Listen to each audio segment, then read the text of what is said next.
Hey everyone, it's Sophie. I'm here at ZCon in Los Angeles. We're here today talking to your favorite content creators, activists, and Gen Z leaders about what matters most to them, some hot takes, and how brands can better serve our generation. So follow along.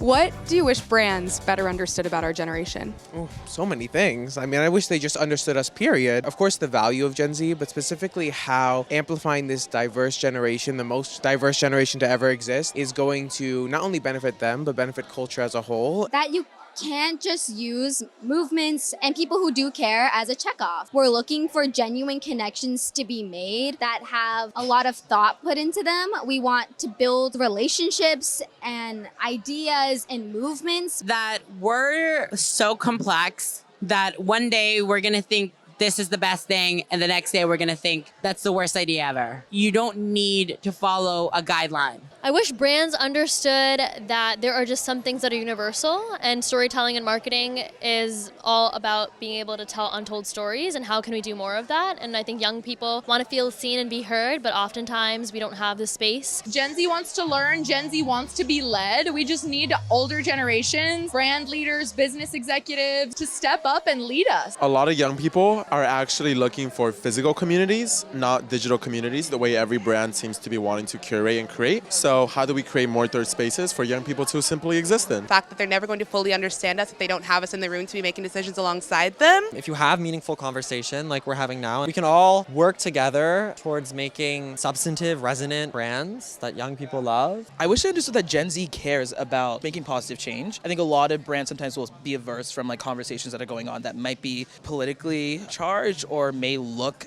like a negative to one side or another. I wish they understood the nuance of authenticity. Brands will think authenticity just means one example of a human experience. But I always say you can care about global warming and be a climate change activist, but you could also want to eat a burger one day. Confronting the nuances of that is something brands still have not gotten yet. I wish brands better understood how well we see through inauthenticity, especially when it comes to social support and social impact. There's an idea called woke washing now. Companies will have, for example, a huge Pride Month campaign where they sell rainbow shirts, but then a month later donate to some really horrible organization that doesn't support LGBTQ rights or supports anti-LGBTQ legislation. And I think that's really important for brands to be aware of. We just have so many interests and we're a part of so many different things, whether that's industries, whether that's activities, hobbies, all these different interests that now I think the next generation or even younger Gen Z is seeing that is a possibility to turn into a career. And I think that once brands start capitalizing on that and understand our market better, it's going to be the easiest way to take off. If brands transition towards a more authentic lens as opposed to things that are rooted in respectability politics and the comfortability of the majority of the country, which is white people, I feel like it'd be more reflective of the issues that we are trying to address today. I think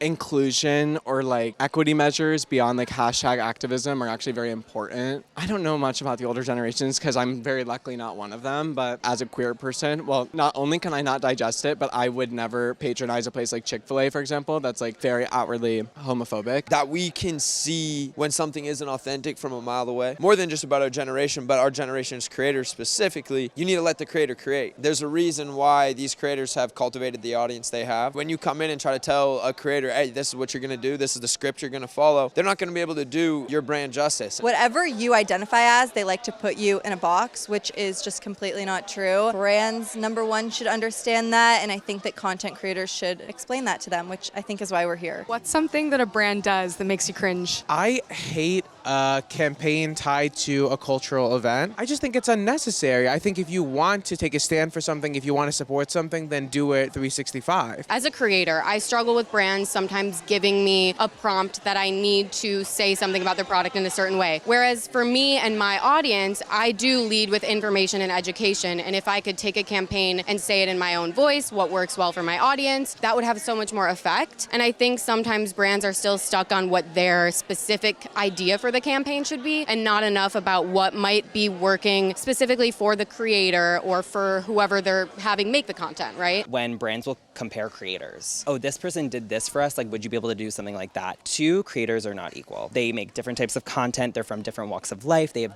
completely different backgrounds and different personalities, so to assume that two of them would make similar content is just very naive, and I think that's super cringe. Whenever they just don't do memes right. They do it, but just cringe, you know? Like, No, absolutely. there's people that do it like on point, and there's people who just like try to do it. You know what I'm saying? What would your message be? Do memes or only if you get them right? Hire someone under 21. Honestly, when they try to appeal to Gen Z as if, they're sustainable, and I work in the climate sector, so I think a lot of what I see is that they're really greenwashy and not actually authentic. Stop using African American vernacular English. It never translates well, and we can always tell. It's like slay, per, work, yas, ate, tour, a lot of words that people associate with like quote unquote Gen Z vernacular or like internet slang coming from Black and brown, queer and trans people that have like pioneered a space and like sort of had no choice but to create a dialect and vernacular around themselves. And so to see that sort of like used and commodified and then like tweeted out by a brand that doesn't really care about us can be really like unfortunate to see. And what's something that a brand does that you love? Some of my favorite brands that I work with are the ones that will loosen the reins a little bit. It's okay to have a brief. It's okay to want to hit your value props, but I think having trust in your creators that you hire is super, super important. Yes, like give me some rules to follow, but don't take away from my creativity or like who I am as a person. If you could say these 5 things in the next 30 seconds in your own tone of voice and how you would normally make a video, that is the perfect brand to work with. I love when brands are like really goofy and silly. Like I love the Duolingo owl. Like in general, when a brand is like not afraid to make fun of themselves. Like I just saw the Barbie movie. Of course, everyone is, if you can't tell by my outfit.